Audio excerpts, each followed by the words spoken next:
Hello and welcome to your DMV Real Estate Market Report for February of 2024. I'm Edward Slavis with the Slavis Group of eXp Realty, and let's begin as always with interest rates. Rates peaked in late October at just above 8%. We're going to look at the upper blue line here. They have now come down to about 7% and have hovered there for the last 6 weeks or so. That is a drastic drop. Most forecasts for 2024 predict further cuts. The Fed is obviously being very cautious by rate cuts, but most analysts do predict rate cuts, and the consensus is we will, end of this year, beginning of next year, come down below 6%.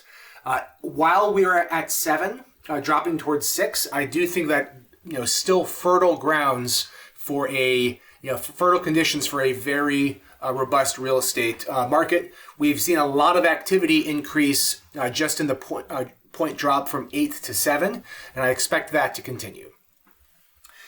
This first chart shows all the new listings in DC the DC metro area for all home types in the last 3 years.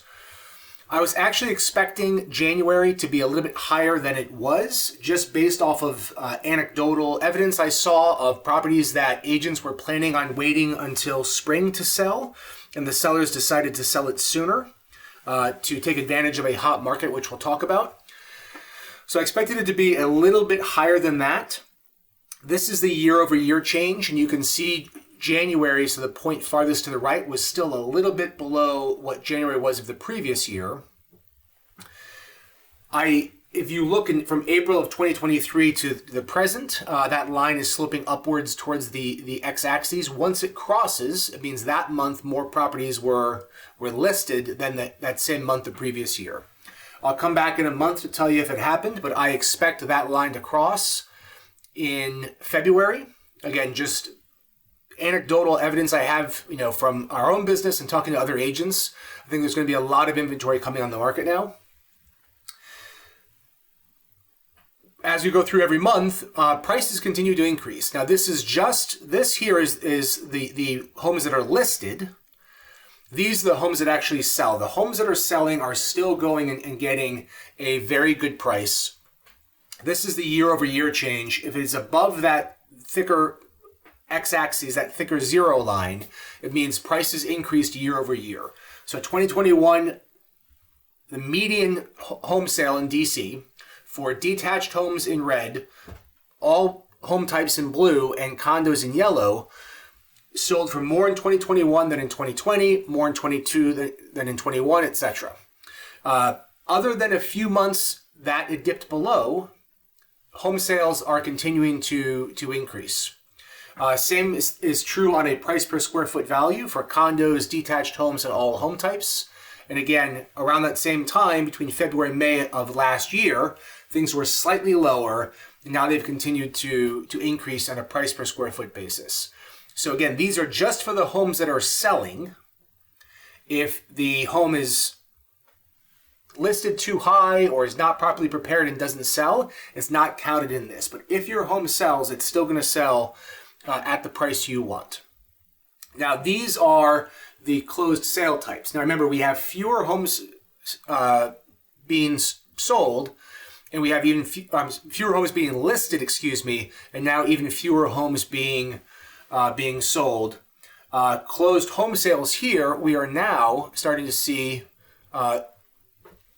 in January, more homes selling this year than in the previous January. Now, admittedly, it is coming up from a low point, but I think this is a harbinger of things to come with, increased demand due to lower rates, more sellers deciding the time is right, and more buyers, being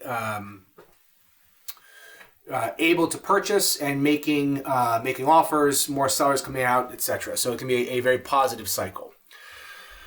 These slides have changed. They remain the same for several months. We've now made a few small edits. Fewer homes are being listed, and home sales have slowed. Inventory is down, and then the question is, will it increase? Yes, I think it will, but time will tell in the coming months. I just believe more sellers are going to see, they've thought about selling the last few years. They've put it off. It's an elective sale. They can wait. They don't need to sell now, and they're waiting for that right signal. And when they see the home next to theirs go up for sale and it move quickly, then they're going to go and engage with a real estate agent to get their home sold, or at least to start that conversation. Anecdotally, for example, there was a home that a friend of mine listed. She listed it in January, which is traditionally one of the two slowest months, December and January. It was over a holiday weekend, over MLK. It was snowing, which usually means fewer visits, fewer showings, fewer visits to the open house. You always want good weather during your first weekend. She priced it high and still got 3 offers, and it sold for above list price.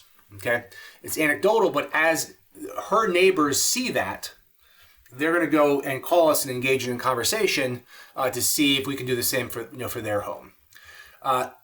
Again, the price per square foot that was increasing, the median price that was increasing, that's just for the homes that were sold. So if your home is properly prepared, strategically priced, it's marketed well, you can still get your price. It is still a seller's market based on the low inventory.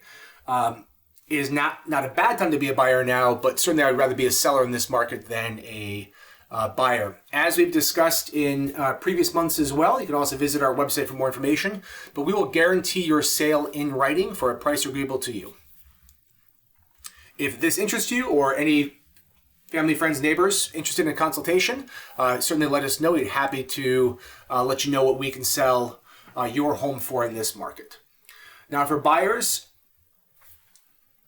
still a good time to be a buyer, still the best time to be a buyer in the last 10 years. You do have leverage, and we've added on for now. If rates continue to drop, your purchasing power increases, but I do think it's going to lead to less inventory, more competition for that inventory, I should say, and buyers losing leverage. So it is still a good time to be a buyer. If you've thought about buying, I think now is the time to begin that conversation and to look seriously at homes, because I do think it's going to be a robust real estate market, and by that I mean shifting more to seller's market, bidding wars, price increases, etc. Our lenders are still offering our program whereby you can refinance at no upfront cost for 3 years. Even at 7%, you will go and you'll be refinancing probably once a year for the foreseeable future. As the interest rates come down, you can lock into a new lower fixed rate. And I should add one thing on the interest rates. That 7% was from bankrate.com. You can look up the data yourself. That's where we get that screenshot from, that chart from. What our clients are seeing with our agents are actually much lower than that. That's just the metric that we use for a month-to-month comparison. So we've had people approved at 6.25 with no points, well below that average. We also have a buyback guarantee. Again, details of this on our website.